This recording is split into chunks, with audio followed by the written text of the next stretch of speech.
నాలుడు రాజకీయాల్లోకి వస్తాడు, జగన్ని తాట తీస్తాడు జాగ్రత్త అంటూ చెప్తున్నారు. జగన్కి ఖబర్దార్ అంటూ మరి చంద్రబాబు వార్నింగ్ ఇస్తున్నారు.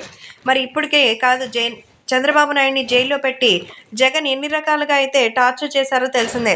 కాబట్టి ఎవరు ఏమనుకున్నా పర్వాలేదు, ఖచ్చితంగా దీని గురించి అంతా కూడా నిజాలు బయట పెట్టిస్తానంటూ చెప్తున్నారు. కాబట్టి ఇప్పుడు సోషల్ మీడియాలో సైతం ఈ విషయాలు ఎంతగానో వైరల్ అవుతోంది.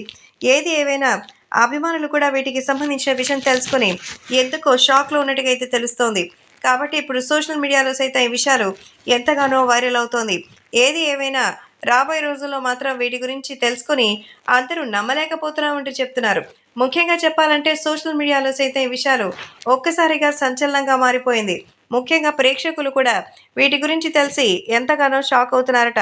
కారణం ఏంటంటే జూనియర్ ఎన్టీఆర్ తెలుగుదేశం పార్టీలోకి రావడాన్ని అయితే ఎవరు కూడా మర్చిపోలేరంటూ చెప్తున్నారు. కాబట్టే వాటికి సంబంధించిన విషయం చూసి అందరూ కూడా మరి షాక్లో ఉన్నట్టుగా అయితే సమాచారం. కాబట్టి సోషల్ మీడియాలో సైతం ఈ విషయాలు ఒక్కసారిగా సంచలనంగా మారింది.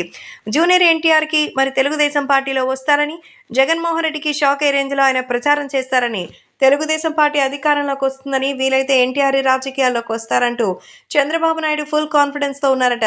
జూనియర్ ఎన్టీఆర్ వస్తే అప్పుడు తెలుగుదేశం పార్టీ పవర్ ఏంటో నీకు తెలుస్తుందని, అడ్డదిడ్డంగా వాగితే మాత్రం మర్యాద ఉండదని వార్నింగ్ ఇచ్చినట్టుగా అయితే తెలుస్తోంది.